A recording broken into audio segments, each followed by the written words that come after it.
Calma aí, já vai começar a nossa dica final para a GCM de Barão de Cocais. Olha, você chegou até aqui, parabéns. É a hora de dar aquele gás finais e por isso que nós estamos aqui com a Semana Vale Tudo. Espero que você esteja gostando das aulas. Mas antes de começar aqui, já confere se você está inscrito no canal e olha, como está a sua preparação de questões. Nós temos um pacote simulado, vai passar aqui para você. São 5 simulados para você praticar no estilo da Banco IBGP. O link está na descrição e fixado também no primeiro comentário. Então aproveita, dá tempo aí de você ainda praticar e fazer uns exercícios, treinar para ficar mais adaptado com a banca. Então vamos lá, rumo a GCM Barão de Cocais. Não para por aqui, ainda tem outros concursos vindo. A GCM de Brumadinho está com o edital publicado e nós temos a preparação para você. Vale concurso, aqui vale a pena. Boa aula! Olá pessoal, aqui é o professor Pedro, professor de informática do Vale Concursos. E nesse Vale Tudo nós vamos revisitar alguns temas do nosso edital para a nossa prova que está chegando, né? A Guarda Municipal de Barão de Cocais. Então vamos lá. Vou começar aqui. Em alguns momentos eu vou colocar a tela todo, o slide, para ficar melhor para vocês visualizarem. Meu Instagram é Informática com Pedro. Eu recomendo que, caso você não seja inscrito ainda no nosso canal, aproveita para se inscrever. Todo dia tem aula nova, tem muito conteúdo aqui para vocês de todas as matérias, de diversos concursos. Também no nosso canal você vai descobrir concursos novos sempre que forem saindo os editais. Então é bem interessante. Então aproveita para se inscrever no canal, já compartilha o vídeo com quem vai fazer a prova com você nesse fim de semana e boa sorte. Vamos lá, vamos começar a nossa aula. Então, falando um pouquinho aqui. Como vocês já sabem, né? Só para a gente falar rapidinho, IBGP é a nossa banca, o cargo de guarda com 48 vagas, remuneração de R$ 2.683,68, mais os benefícios. A nossa prova já é dia 17 de maio, tá? Então é bem interessante que vocês revisem, tá? Acompanhem essa semana toda. Dependendo do dia que você estiver assistindo esse vídeo, já saiu aula de outros professores também. Então, aproveita para procurar aqui no nosso canal. Então, vamos lá. Como eu disse, nós temos vários materiais que você pode se preparar também nos nossos cursos, tanto para esse concurso quanto para outros concursos também. Você encontra material completo, atualizado, aulas curtas, mas bem completas para que você possa assistir enquanto está indo para o trabalho, voltando do trabalho, na hora do seu almoço e se preparando para garantir a sua aprovação. Então, vamos lá falar um pouquinho sobre infraestrutura de computadores. Nós estamos hoje aqui nessa quarta geração de computadores, né? Perceba que esta geração dos computadores aqui, a computação moderna dos computadores do dia de hoje, costumam ser bem parecidos com o que a gente tem aqui. Por exemplo, eu estou utilizando um computador nesse momento. A única diferença é que é um notebook, né? Não é um desktop. Está aqui a minha tela na frente. Assim como estão usando ali, eu estou usando um mouse também. Tem um teclado, tem essa geração de computação moderna é o que a gente utiliza nos dias de hoje. E é importante a gente se atentar a alguns detalhes, porque a gente usa o computador quase todos os dias e nem presta atenção, né? O computador hoje ele está no nosso bolso, que são os celulares. Só que dependendo de como você estuda isso, né? Estuda, se você não tem costume de manusear, operar computadores, talvez fique um pouco confuso. Então, eu vou tentar trazer para você os conceitos básicos que você precisa lembrar de infraestrutura de computadores, tá? Nessa aula, nós vamos falar disso. Vamos começar falando um pouquinho sobre o que é hardware, né, pessoal? Hardware é a parte física do computador, é peça. Então, tudo que pode ser danificado no uso do computador, como por exemplo aqui, se cair uma água, né, se eu derrubar água em cima desse teclado, eu estrago o teclado. Em cima do monitor, em cima do computador, são equipamentos físicos, elétricos, partes que são conectadas, concretas, ali que a gente pode tocar, que podem sofrer algum tipo de dano físico, então isso já ajuda a gente a diferenciar hardware de software, mas é o que permite, é onde nós executamos as coisas dos nossos computadores. Então, para gravar essa aula para vocês, para montar essa aula para vocês, eu utilizei o computador aqui, o meu hardware. Porém, eu também precisei de software e a gente vai falar um pouquinho sobre essa diferença. Hard vem do inglês duro, né? Então, hard é tudo que é físico. É algo para vocês lembrarem para a hora da prova. O software já é lógico, então software vai tudo que nós usamos no dia a dia como aplicativos, nós usamos ao ligar o computador tem um sistema operacional, ligar o celular tem um sistema operacional do celular. Então, o software é a parte lógica do computador, os programas instalados para controlar justamente o, o hardware.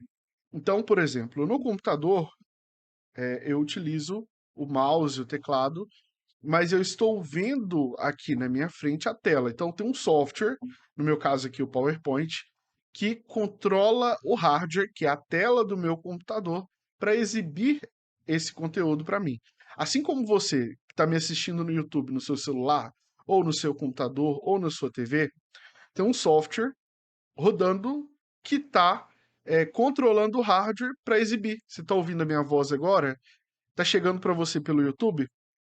Porém está sendo reproduzida pelo alto-falante, seja do celular, do computador, do tablet, da TV, da geladeira que você estiver me ouvindo, né? Hoje em dia a geladeira tem YouTube, mas então tem essa diferença. O software, ele controla o hardware. Então, é ele que dá as instruções do que deve ser feito, e é através dele que a gente consegue criar apresentações, aulas ou gravar vídeos como eu estou gravando aqui agora.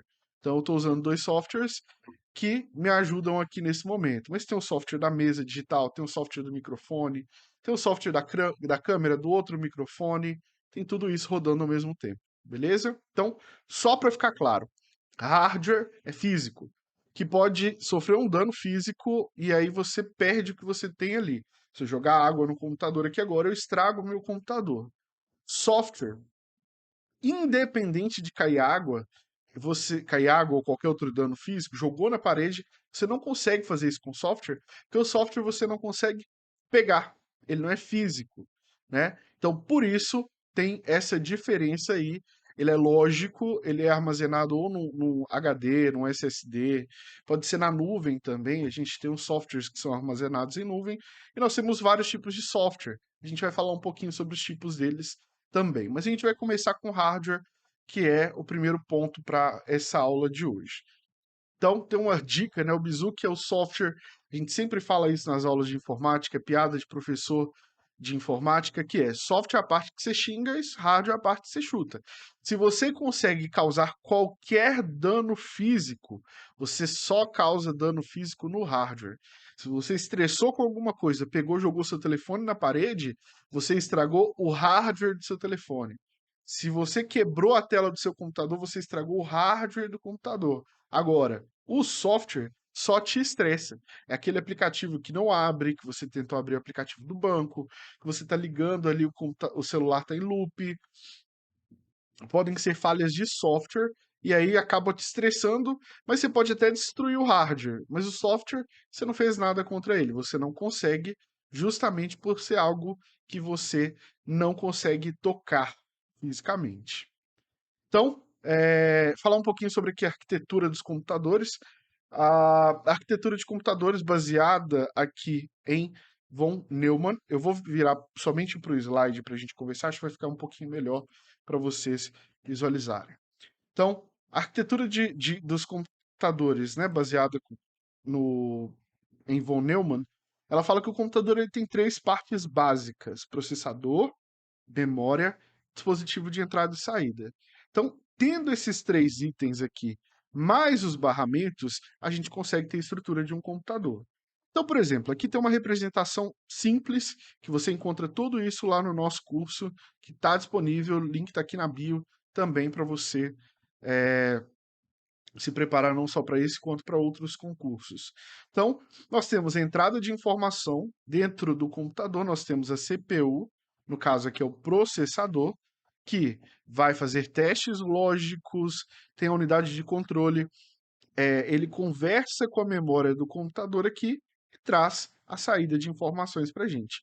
Então, se eu digitar no meu computador aqui 2 mais 2 na calculadora, ele vai me dar o resultado 4, correto? Isso porque eu tive a entrada de dados, que é o 2, mais o 2, Aí, esses dois dados aqui que eu digitei, eles passaram pela nossa unidade lógica, e aí ele vai trazer para a gente uma saída que é um resultado. É assim que o processador dos computadores funciona. Você tem a entrada e você tem a saída de informações. Assim que os computadores funcionam, né, dispositivos no geral, e a forma mais básica da gente pensar isso é justamente numa calculadora. Quando são muitas informações, por exemplo, eu estou dando a entrada aqui de duas informações. Eu dou a entrada do 2, dou o sinal de mais, né, indicando que é uma soma, adiciona outro 2 e aí essas informações ficam armazenadas na memória justamente para o processador ou a CPU fazer esse tratamento de informações para a gente. E aí nós temos também os nossos barramentos. Os barramentos, pessoal, são utilizados para que você consiga trafegar dados entre os componentes. Então não adianta nada eu ter processador, dispositivo de entrada e saída e memórias se eu não tenho caminho para que essas informações trafeguem, ou que nós chamamos de barramentos, que é justamente para permitir essa comunicação entre os dispositivos. E aí, a gente falando um pouquinho mais sobre cada um desses componentes básicos aqui, nós temos a CPU ou UCP, que é a Unidade Central de Processamento, também conhecido como microprocessador, e CPU, pessoal, pelo amor de Deus, não confundam com aquela parte retangular, né? Parece uma caixa que você vê o pessoal utilizando. Aquilo é um gabinete de computador, e dentro desse gabinete, as informações elas são. A gente tem todos os outros itens de hardware que são ali guardados, né, para facilitar a montagem e tudo. E aquilo ali é somente um gabinete, mas CPU não é aquilo ali, tá? A gente tem essa mania de chamar de CPU, mas não é CPU. Então, nós temos os processadores, que é a CPU, ele pensa, é ele que trabalha as informações para a gente. Nós temos como marcas principais de CPU Intel e AMD.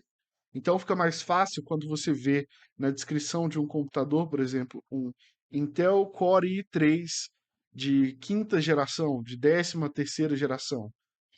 Pelo Intel, né, tanto Intel quanto a AMD produzem principalmente o processadores. Então fica mais fácil de você identificar. Outra coisa que facilita a identificação quando a gente tem a descrição de um computador é a velocidade ou a frequência que esses itens vão executar. Então eu tenho ah, essa medida é em hertz. Os celulares, computadores hoje em dia já rodam na casa do gigahertz, que é o GH maiúsculo, G maiúsculo, H maiúsculo, Z no final, tá? Então a gente tem o hertz, kilohertz, megahertz e gigahertz. A maioria dos nossos computadores modernos e celulares estão aqui. Em alguns casos, bem específicos para funções muito específicas também, um outro computador vai estar aqui na casa do megahertz. Mas aí é só você lembrar que é MHz. A maioria dos computadores modernos trabalha na casa do gigahertz, tá? Então, vamos seguindo aqui. Falando sobre as memórias, a gente tem dois tipos principais, que são as memórias voláteis e não voláteis. A memória volátil, ela, como o próprio nome já diz, volátil é algo que muda. Se você desliga o computador, você perde as informações que estavam armazenadas nela, justamente porque ela é variável. Memória é variável, e aí sim você vai ter essa mudança e acaba tendo uma queda de energia, você acaba perdendo as informações que estão nele, porque são memórias que não armazenam por tanto tempo. E aí o exemplo, a gente tem a memória RAM e a memória cache. Nós temos também as memórias não voláteis, que mesmo se não tiver energia, continua armazenando as informações. Então, quando a gente fala de foto, vídeo, música, sistema operacional, tudo isso fica armazenado nestes dispositivos não voláteis, como HD, SSD e para você lembrar de forma mais fácil, um dispositivo não volátil que você usa no dia a dia é um pendrive ou memória RAM. Beleza? Então, vamos seguindo. Então, para você não confundir o memória RAM com memória ROM, ROM, pessoal, é igual o CD-ROM. Você grava uma vez, você não consegue ficar editando aquilo de novo. Então, a memória ROM é justamente uma memória que não pode ser é, reescrita. E a memória RAM é uma memória de acesso aleatório, memória de acesso randômico. A gente costuma falar de pente de memória RAM, porque ele lembra um pente. A imagem aqui, mais antiga, é essa aqui, ó. Tá vendo? Retinho, é bem fininho, uma espessura de 2, 3 cartões de crédito juntos. Isso é a nossa memória RAM. E aqui a gente tem uma ordem da velocidade, a gente tem os registradores que ficam dentro do processador, a memória cache que trabalha ali dentro do processador também. Isso aqui vem pouquinho em cada computador que a gente tem, tá? Por volta de casa de 8 megas. Sim, tem um computador que vem com 8 megas e tá tudo certo, funciona bem. A memória principal, e aí a gente está falando aqui das memórias RAM, tá? Na verdade, deixa eu tirar isso aqui que eu coloquei errado. A memória principal é a memória RAM, tá? Não é a memória secundária. Vamos lá. A memória principal, pessoal, é a memória RAM. Então, a gente está falando aqui de armazenamento ali na casa dos 4 gigabytes, 8 gigabytes, 12, 16, 32, tem tudo isso aqui de armazenamento, mas está sempre na casa ali dos abaixo de 50, vou falar até abaixo de 30, né? A maioria dos computadores hoje em dia está bem abaixo dos 30 gigabytes. Já a memória secundária, a gente falando aí de HDs e SSDs, a gente tem uma quantidade de armazenamento bem maior, na casa de terabytes. Então, vou mostrar para vocês aqui, para vocês lembrarem das unidades. Então, tem as unidades byte, kilobyte, megabyte, gigabyte, terabyte, que normalmente a gente considera 1000 como unidade. Exato mesmo é 1024, mas você precisa ser rápido na hora da prova, né? Então, 1000 dá para você lembrar ali, resolver e ficar mais próximo do que você vai estar buscando na hora da prova. Mas aí, para a gente lembrar aqui, a memória secundária é a memória não volátil, como a gente viu aqui, mantém informação mesmo quando não tem energia, e ela nos computadores são os HDs, SSDs, SSD NVMe, que é aquele fininho, né? Parece até uma memória mas um outro formato. A plaquinha pode acabar lembrando, mas é isso. Eles armazenam. Normalmente a gente tem armazenamentos de 256 gigas, 512. A gente pode ter 480 também, 320. Nada impede. Ou de 1 terabyte. Beleza? Então, aqui nós temos as unidades de medida. Importante você lembrar mais ou menos como as unidades de medida funcionam. A menor unidade de medida que não está aqui é o bit, que é o B minúsculo. B minúsculo, é o bit, tá? O bit é a menor unidade de informação que a gente tem. É a mesma coisa da luz. Então, a luz não. Você tem dois estados somente, né? Ligado ou desligado.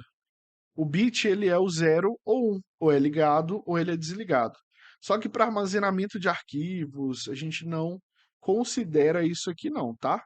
O bit, ele raramente ele cai em alguma prova, mas você precisa ter 8 bits para ter 1 byte, tá? Só título de informação mesmo, é mais improvável que isso aqui venha. E aí, para facilitar a conversão de unidades, você pode usar uma tabelinha como essa aqui, que você digita a unidade E aí, percebam que eu coloquei de 3 em 3. O terabyte eu coloquei só um, mas também teria 3 casas ali para a gente colocar, porque normalmente a gente não utiliza tanto. Mas, por exemplo, se eu tenho um arquivo de 1,4 megabytes, olha o vírgula aqui, eu tenho um arquivo de 1.400 kilobytes. 1,4 megabyte é igual a 1.400 kilobytes. Isso aqui eu explico muito no nosso curso, mas só para te lembrar aqui, te dar uma visão mais clara, alguns concursos acabam cobrando que você tenha uma conversão de uma unidade para outra. E aí lembra que eu te falei que é mais fácil para você lembrar para a prova que a unidade de uma para outra que a gente está mudando de 1.000 em 1.000? O correto, exato é 1.024, mas na hora da prova a gente precisa ter velocidade no que a gente está fazendo. Então, por isso eu fiz essa tabelinha aqui para facilitar justamente você converter de uma unidade para outra. Eu vou converter, por exemplo, o tamanho de um CD, um DVD. Se eu não tiver enganado, eu posso estar enganado, é 4, toda vez que tem vírgula, pessoal, é nessa divisão aqui que a gente tem, 4,7 gigabytes. Como que isso daria? Como que eu converto isso para megabytes? Eu só preencho os valores aqui. 4,7 gigabytes vira para a gente 4.700 megabytes. Então, facilita quando você tem conversões diferentes e você quer chegar em outros valores. É uma tabelinha que você pode fazer ali no cantinho da prova para facilitar a sua operação. Ó, então falar um pouquinho sobre os dispositivos de entrada e saída agora. Lembra que eu estava falando aqui que eu estou usando dispositivos nesse momento. Então, o dispositivo de entrada e saída, ele permite a interação humana com o computador, que pode ser também híbrido, pode ter os dois tipos de informação transitando ali por ele ao mesmo tempo. Então, por exemplo, para gravar essa aula aqui para você, o que que eu estou usando? De saída, eu tenho o meu monitor, a tela do notebook, o monitor. Eu tenho o som que vocês não estão ouvindo, mas é porque eu cancelei, fechei aqui, mas para eu ouvir, eu utilizaria o alto-falante. Eu estou usando de entrada um, uma, não é um tablet, né? É uma mesa digitalizadora, onde eu escrevo aqui, vocês estão vendo que eu estou usando uma canetinha, e aí se eu começar a escrever aqui agora, eu consigo escrever alguma coisa, como eu tenho feito nos slides até aqui. Eu estou usando um microfone que eu acho que ele está aqui, eu tenho um outro microfone aqui, e a câmera que está me capturando aqui. Então, vamos ver isso e falar sobre o que eles fazem. E é muito importante você pensar no fluxo da informação. Então, para gravar essa aula aqui, eu estou usando a entrada de arquivo de dispositivos e você, para ouvir, está usando a saída dos dispositivos. Vamos lá. De entrada, a gente tem alguns exemplos. Ó, você pode ter teclado, mouse, mesa digital, que é o que eu falei que eu estou usando aqui. Você pode ter uma scanner, como minha impressora aqui tem. É, tem a scanner, né, aqui do meu lado. A webcam, que é de onde eu estou gravando essa aula aqui. E os microfones, eu tenho dois aqui ao mesmo tempo, gravando essa aula para vocês. Então, as informações estão entrando. Eu estou falando, o microfone captura e coloca essa informação no computador. A câmera que está me gravando está pegando essas informações, entrando no computador. O microfone aqui também, a mesa digital, o teclado, o meu mouse, está todo mundo como entrada. As informações estão entrando no computador. Já a saída é por onde essas informações saem.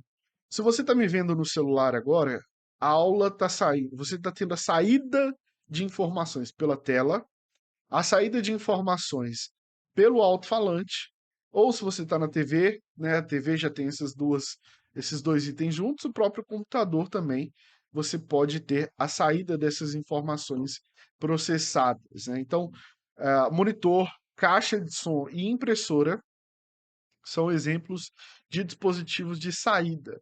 Tem um que costuma cair, e aí é uma dica para vocês, que é o plotter. Plotter é aquela máquina de plotagem, é tipo uma impressora, saída. Plotter tá saindo a informação. E os híbridos são dispositivos que podem fazer tanto uma coisa quanto a outra. A tela do seu celular, uma tela que é touch, que eu consiga descrever nela ali, um monitor touchscreen. A minha impressora multifuncional aqui do lado, que ela imprime, ela escaneia. Então ela tem a saída, que é a impressão, a entrada, que é o escanear um documento. Tudo isso é, entra nesses dispositivos híbridos. E isso pode gerar dúvida. Então, a gente falou que a scanner é um dispositivo de entrada. Aí, a impressora é um dispositivo de saída. No caso da impressora multifuncional, a gente entra nos dispositivos híbridos, que ela tanto é entrada quanto saída ao mesmo tempo. E para a gente ir mais para o finalzinho desse assunto, nós temos os barramentos. Os barramentos, pessoal, eles têm a função de permitir que os dados trafeguem entre isso tudo. Porque se eu tenho um processador, eu tenho um HD, se eu tenho uma memória RAM e eu não tenho onde colocar, para mim é peso de papel. Fica aqui, ó, em cima da mesa, posso usar para escorar a porta, para fazer qualquer coisa. Vamos combinar que é um item de escorar a porta muito caro, mas é isso. Se você não tem um, um barramento, né, um lugar onde você vai conectar esses dispositivos, a gente tem peso de papel. Eu sempre uso o exemplo da lâmpada, porque para a lâmpada funcionar, você precisa que tenha um fio. Você tem ali o interruptor, você tem a lâmpada, mas se eu não tiver o fio ligando, não vale de nada, tá? Então, pensa nesse fio que está levando informação, no caso a energia, como um tipo de barramento. E aí, pessoal, a placa-mãe é onde a gente tem todas essas conexões. Os dispositivos eles são conectados. Vou voltar para o slide aqui para facilitar vocês enxergarem. Essa placa-mãe aqui que eu peguei, ela usa memórias RAM um pouquinho, a memória RAM um pouquinho menor.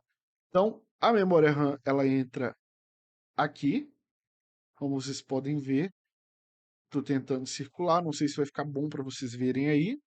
Aqui eu tenho o meu processador e aqui eu tenho as conexões dos meus dispositivos, que é essa visão que vocês estão tendo aqui do lado.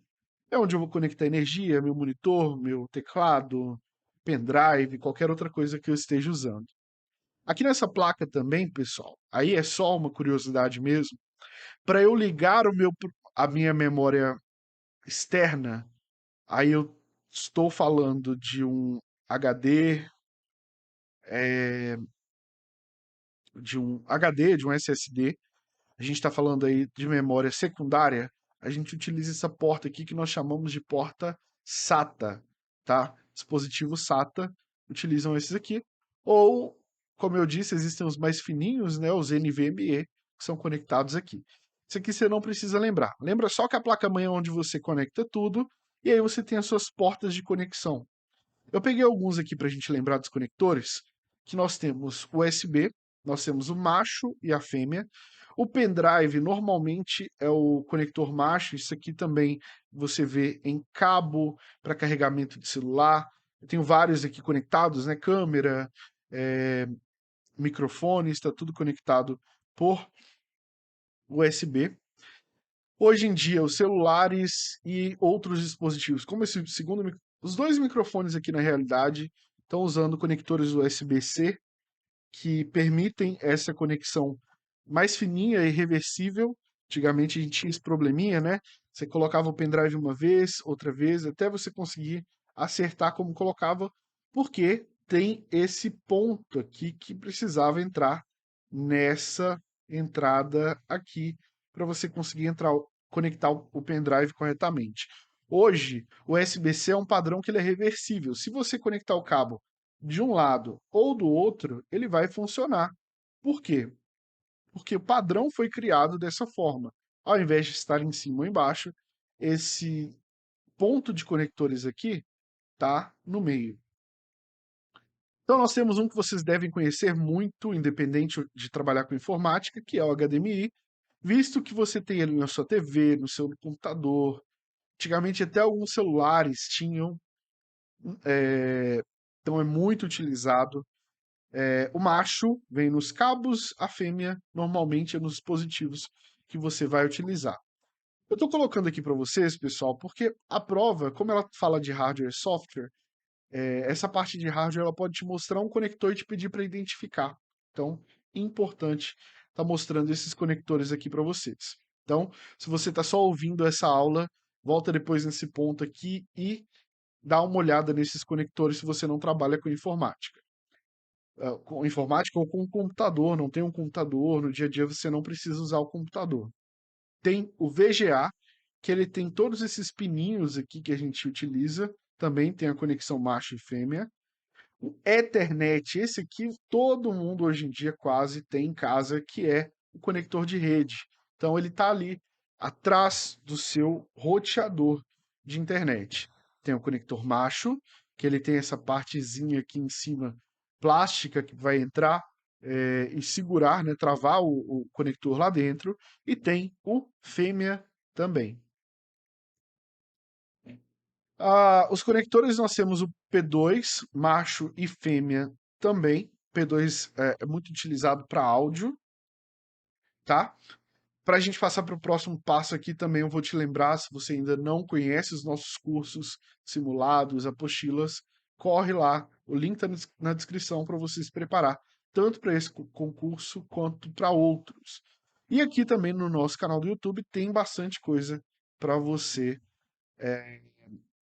se revisar o conteúdo nessa semana tão importante para a gente. E aí, para a gente falar um pouquinho de software, pessoal, saindo do hardware, que é toda a parte física, a gente tem que lembrar que o software é a parte pensante, digamos que lógica do computador. São os programas que controlam o hardware, é a alma do computador. Eu costumo falar isso em sala de aula, que um corpo sem alma, ele não tem vida, né? O software dá vida ali ao computador. Então é ele que permite que esse computador que eu estou utilizando, o dispositivo que você está usando na sua casa, seja TV, celular, iPad, tablet, hum, sei lá, qualquer coisa que você esteja usando para assistir essa aula aqui, tenha uma função, consiga funcionar. Porque se eu tiro o software desse notebook aqui, ele não serve para nada. Ele pode ter hardware, ele pode ter memória, processador, pode ter tudo de última geração. Sem o software, ele não faz nada. E aí, dos softwares que nós temos três tipos aqui principais, que é software base, software aplicativo e software utilitário. Software base, como o próprio nome já diz, é o software que está instalado ali no seu computador, na sua TV, no seu celular, no seu tablet, qualquer coisa, e permite a utilização daquele dispositivo. Ele tem uma comunicação mais próxima do alto-falante, da tela. Então é ele que dá essa operação no computador e é um software como os próprios sistemas operacionais. Já o software aplicativo, ele é um software que tem alguma função específica que vai permitir a realização de tarefas por usuários. Então, os softwares aplicativos podem ser, eles adicionam função que o computador normalmente não tem, como por exemplo, digitar textos. Para digitar o texto, você precisa digitar em um aplicativo como Word, ou como Writer, ou como bloco de notas, ou qualquer outro aplicativo também. Para entrar na internet, a gente precisa de um navegador, seja o Chrome, Edge, Safari, qualquer outro navegador, Firefox. Todos esses são softwares aplicativos. Eu gosto muito de usar um exemplo que quando você vai lá na Casas Bahia, Magazine Luiza, Amazon, Mercado Livre, qualquer lugar, e você compra um telefone, aquele momento que você compra, ele liga e ele funciona, correto? Mas você não consegue, por exemplo, acessar a sua conta do Banco do Brasil. Por quê? Porque você precisa de um aplicativo, então você adicionou aquilo ali para te dar uma outra função, que é, no caso, acessar o Banco do Brasil. Então, o software aplicativo ele funciona da mesma forma. Ele permite que você adicione uma função específica para os seus usuários. E o último aqui é o software utilitário. Eles são programas focados em melhorar o funcionamento do sistema operacional. Então, antivírus, desfragmentador de disco, aumenta a segurança, firewall, programas que estão trabalhando ali sozinhos, você não precisa fazer nada, mas eles estão ali o tempo todo te protegendo. Saiu uma definição nova de vírus, ele baixa, instala, verifica o seu computador e garante que você está em segurança. Então, esse é o software utilitário. Aplicativo adiciona uma nova função. Então, seguindo para a classificação dos softwares, nós temos software livre, e aí pode ser gratuito ou pode ser pago. O software livre, ele pode ser usado por qualquer... Ele é do público, então você, sendo um programador ou tendo determinado conhecimento, você pode editar esse software, pode modificar ele e criar a própria versão. Pode ser pago porque você, como programador, pode criar uma versão específica, melhorada e vender isso, mas o código precisa estar disponível para todo mundo. Já o software proprietário, pessoal, ele é um software que pode também ser gratuito ou pago, mas ele tem dono. Então, quando você começa a utilizar o Windows, você está usando um software que é da Microsoft. Você não tem o uso daquele software, você tem licença de uso. Você não é dono do Windows quando você compra um computador ou compra uma licença. Ele não pode ser modificado e o código dele é fechado. Então tem essa diferença. Então você não vai achar, por exemplo, o Windows na internet para editar ele e criar sua própria versão do Windows. Já houve vazamento de versões antigas, mas não é de praxe que isso ocorra, né? Não é liberado ali. Igual eu posso baixar o Ubuntu, criar através do código do Ubuntu, modificar ele como eu quiser e pronto, é isso. Então não é como a gente pode fazer o nosso software.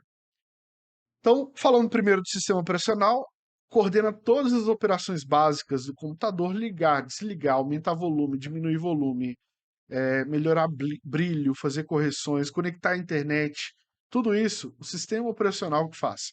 Ele comunica com o hardware e ele faz essas coisas que a gente acabou de falar, normalmente com uma interface mais amigável. Então, que você clica, quem já fez o nosso curso do Windows 10 ou do Windows 11, já viu a interface ali de como funciona. Ele controla os recursos, memória RAM, HD, rede, tudo isso ele consegue controlar. E sem o sistema operacional, como eu falei aqui antes, esse computador aqui do lado é um peso de papel. As interfaces de sistema operacional mais comuns que nós temos é a CLI, que é a linha de comando. Então, L é só você lembrar de linha e a GUI, que é a interface gráfica de usuário, que é G de gráfica, tá? Então, GUI, você digitava os comandos, vai lá, você tem que navegar até a pasta com o teclado, não tem mouse, você digita o comando, ele cria a pasta quando você quer, adiciona programas, remove. E no caso do GUI é a interface gráfica de usuário. Então você pode ter uma interface mais fácil de utilizar, utilizando mouse, teclado. É visual, né? Você não precisa usar somente comandos de teclado. E aí, para a gente indo para o nosso finalzinho dessa aula, falar um pouco sobre o Windows 11, que está no nosso edital também.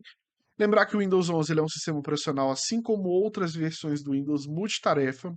Dá para a gente fazer várias coisas ao mesmo tempo nele. Então, ele roda aqui na tela, por exemplo, tem o Edge rodando, que é o navegador da Microsoft, e aqui nós temos a, o bloco de notas, tá? Então faz várias coisas ao mesmo tempo, sem precisar fechar, e podem ter várias coisas na tela ali também, como eu estou aqui agora. Estou com o slide nessa tela e o programa para gravar na outra tela aqui. Ele é multiusuário, então pode ter várias pessoas utilizando o computador, como no meu caso aqui eu tenho nesse computador Pedro e Maria. Então cada pessoa tem suas configurações, arquivos, cores separadas.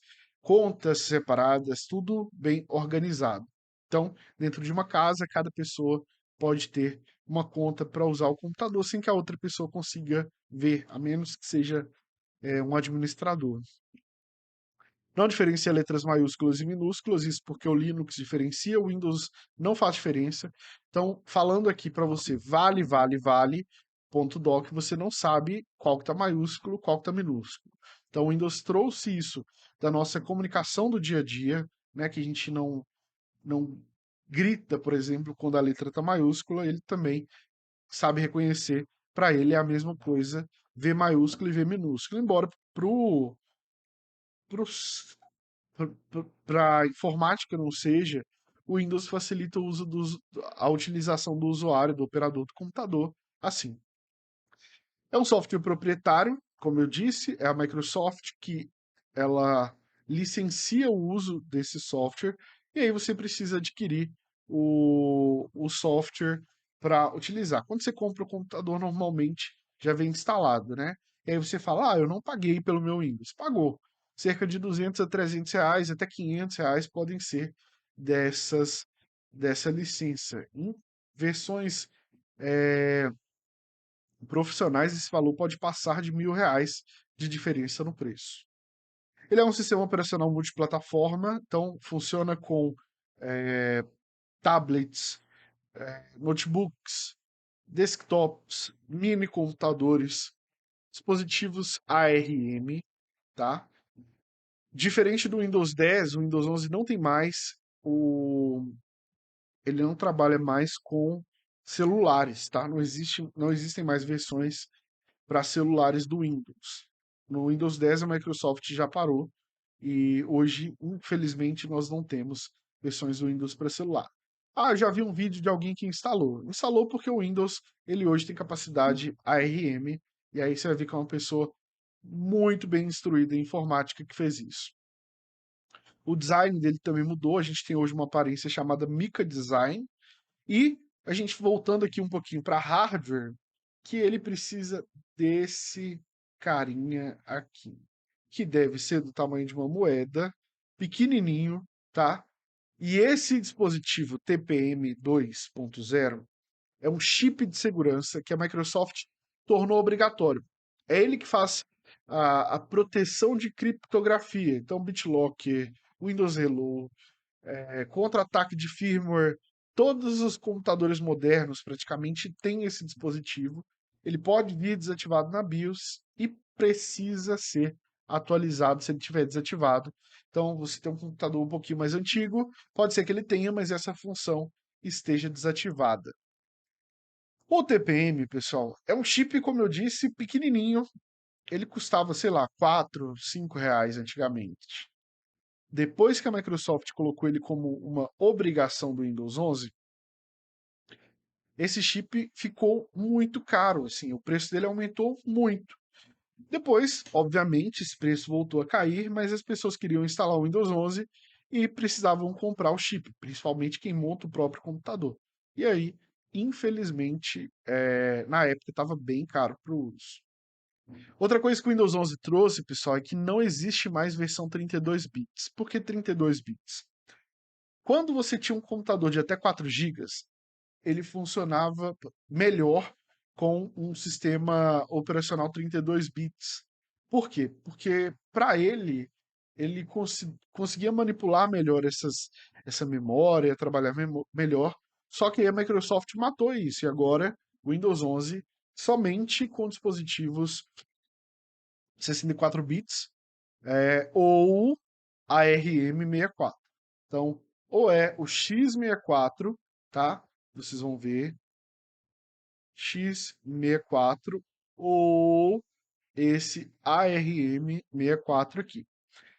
O ARM, pessoal, é o mesmo tipo de tecnologia usado nos chips de celular. Baixo consumo de energia, mas muito poderoso hoje em dia. Então, por exemplo, a Apple parou de usar essa arquitetura da Intel, por exemplo. Hoje, os Macs, acho que desde 2020, eles só saem de fábrica com chips M alguma coisa. Inclusive, agora tem alguns meses a Apple lançou um MacBook que costumava ser muito caro, por um preço de US$ 599, 499 se a pessoa for estudante, e isso usando o isso usando o chip de um iPhone 16. Então, assim, a tecnologia ARM, hoje em dia, ela é muito potente, usa pouca energia, e aí tem sido preferido por algumas empresas. Hoje no Brasil a gente tem alguns computadores Samsung, que eu me lembre agora de cabeça, Samsung e a da própria Microsoft que usa o chip ARM. O restante normalmente a gente tem os chips Intel ou AMD, tá? E uma que produz aí para celulares Android também, que está produzindo para computadores, é a Snapdragon, beleza? Então é isso, pessoal. Eu queria só revisar com vocês alguns conteúdos aqui, te desejar uma boa prova. Na descrição tem várias informações sobre os nossos cursos, tanto para esse concurso quanto para outros que vão acontecer. E aqui vale a pena. Então se prepare com a gente, esteja com a gente, nós vamos te acompanhar até a sua aprovação. Até mais, pessoal.